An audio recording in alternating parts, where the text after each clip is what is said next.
All India Muslim Ittehadul Muslimeen party का अतहरुल ईमान नामक एक विधायक कहता है कि मैं हिंदुस्तान के नाम की शपथ नहीं लूँगा। अबे होलट, तुझे कहा किसने है कि उर्दू में शपथ ले? जब उर्दू में लिखते हैं तो वहाँ पर हिंदुस्तान वर्ड आता है, हिंदी में लेते हैं तो वहाँ पर भारत शब्द आता है। अब आपको जब चूल मची है कि हमने लेनी ही शपथ उर्दू में है तो वहाँ पर तो हिंदुस्तान ही होगा। अब कहता है कि शपथ तो लूँगा मैं उर्दू में ही और बोलूँगा मैं भारत। आप ज़रा समझिए कि इस जिहादी कौम का, इस टायर पंचर बनाने वाली कौम का, इस मादरसा छाप जो कौम है, इसका जो आईक्यू लेवल है वो किस कदर घटिया है। और किस कदर घटिया है उन लोगों का आईक्यू जो उन लोगों को वोट देते हैं। लेकिन इसके पीछे किसी आईक्यू की आवश्यकता नहीं, उम्मा की आवश्यकता है, इस्लाम के नाम की आवश्यकता है और उस आदर्श को स्थापित करने की आवश्यकता है जो अलीगढ़ मुस्लिम यूनिवर्सिटी में टंगी हुई फ़ोटो मोहम्मद अली जिन्ना जिसने कि आदर्श स्थापित किया था। आज AIMIM जो पार्टी है, जो असाउद्दीन ओवैसी की पार्टी है, वो आने वाले भविष्य की मुस्लिम लीग है। और आप देख लेना कि हमारी तथाकथित राष्ट्रवादी पार्टियां भविष्य में कांग्रेस बन जाएंगी। सेक्युलरिज्म का जो कीड़ा है उनको काट चुका है। ऐसी बहुत सारी खबरें हैं, मेरे साथ बने रहिए, क्योंकि इस तरीके का जो जहर है इसको काटने की जो आवश्यकता है वो तो बहुत ऊंची है, लेकिन काटने की जो मशीन है वो केवल आपके पास है, आपके किसी नेता, आपके किसी नौकरशाह, आपके किसी कानून सिस्टम के पास नहीं है।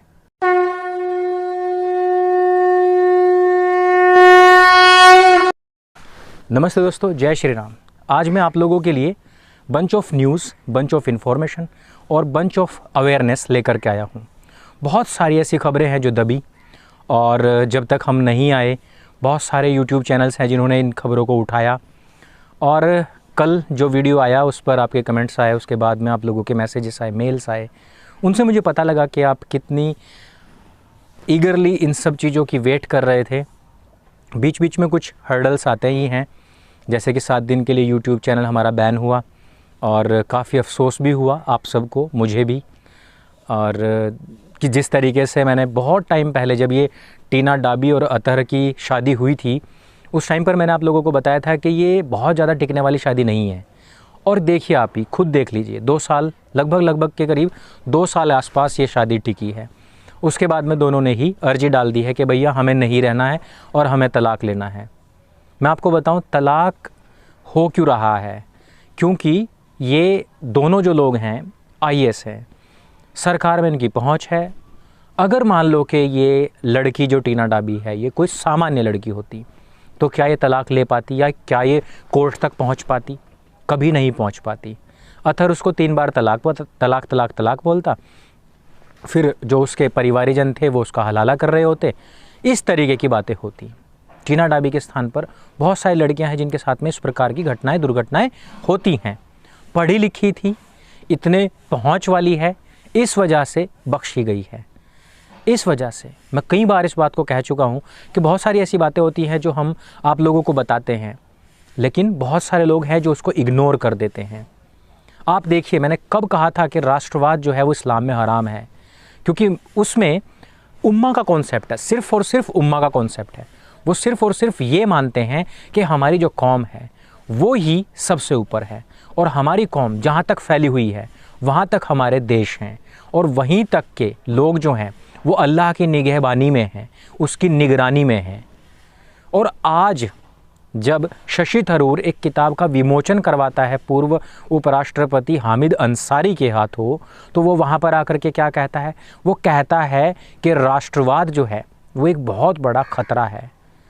अब आप समझते हैं, राष्ट्रवाद इन लोगों के लिए ख़तरा है। ये बात वो किसी के कहने से या अपने दिमाग की उपज से या किसी एक्सपीरियंस से नहीं कह रहा है, वो अपनी उस किताब के माध्यम से कह रहा है जो उसने पढ़ी है। आप लोगों को लगता है कि भाई वो UPSC क्लियर करके आया था, फिर नौकरशाही में रहा, फिर पार्टी में आया और इतना पढ़ा लिखा इंसान है, फिर उपराष्ट्रपति रहा 2 टर्म तक। इसका मतलब ये बिल्कुल भी नहीं है कि वो अपनी जो तालीम है उसको भूल जाएगा। तालीम सबसे ऊपर है। अगर आज टीना डाबी को तलाक लेना पड़ रहा है तो वो अपने पति की जो दीनी तालीम है उसके द्वारा जो खड़ी की गई प्रॉब्लम्स हैं उनकी वजह से है। इस बात का मैं आप लोगों को आश्वासन देता हूँ और पुष्टि करता हूँ। और यही नहीं, मैं कह चुका हूँ कि केवल अतर और टीना की तो हम बात ही ना करें, ये तो एक बहुत ही बड़े स्तर के लोग हो गए हैं, इनकी तो हम बात भी ना करें। बात हमें करनी चाहिए उन लोगों की, उन बच्चियों की जो बहक जाती हैं इनके चक्कर में। एक खुशखबरी की बात भी है। मुश्ताक नाम का एक मुस्लिम लड़का हिंदू लड़की को रोज़ाना परेशान किया करता था। आपको भी पता है कि इन लोगों ने हमेशा ही पीठ पीछे वार किया है, या नाम बदल करके वार किया है, या घर में रह करके जब आप उनको नौकरी दे देते हैं, अपने घरों में रखते हैं, तब ये घर की महिलाओं के ऊपर इस प्रकार के हमले करते हैं।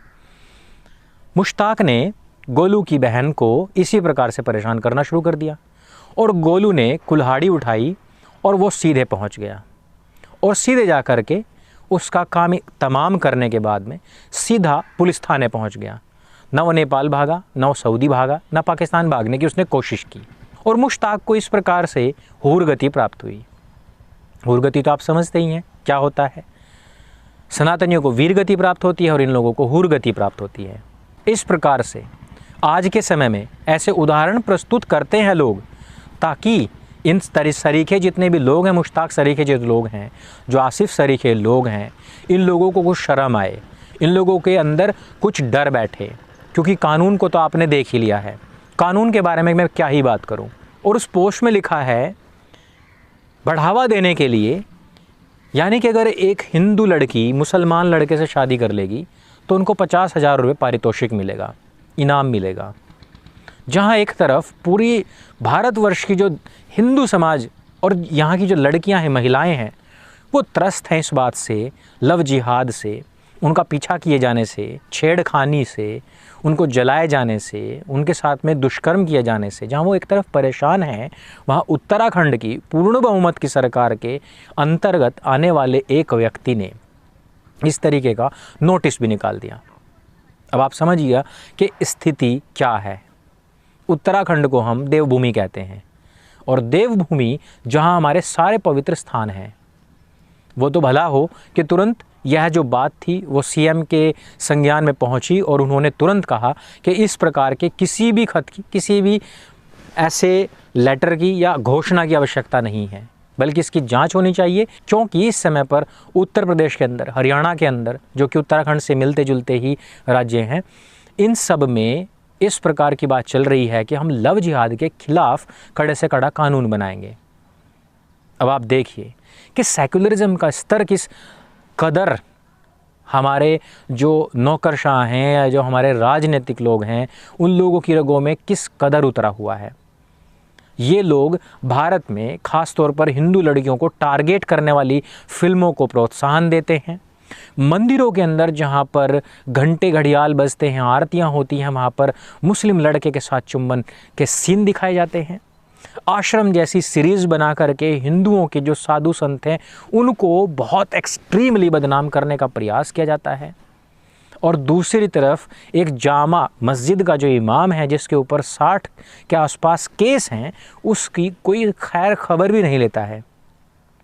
तो जहाँ पर पूरा जो हमारा सिस्टम है, जो हमारी कार्यपालिका है, हमारी न्यायपालिका कहिए, हमारे फिर ये जो राजनीतिक सिस्टम कहिए, ये सारे के सारे ही जो कहते हैं ना हर डाल पर उल्लू बैठा है, तो इस पेड़ का या फिर इस पूरे के पूरे बगीचे का रखवाला कौन होगा, कौन इसको बचाएगा।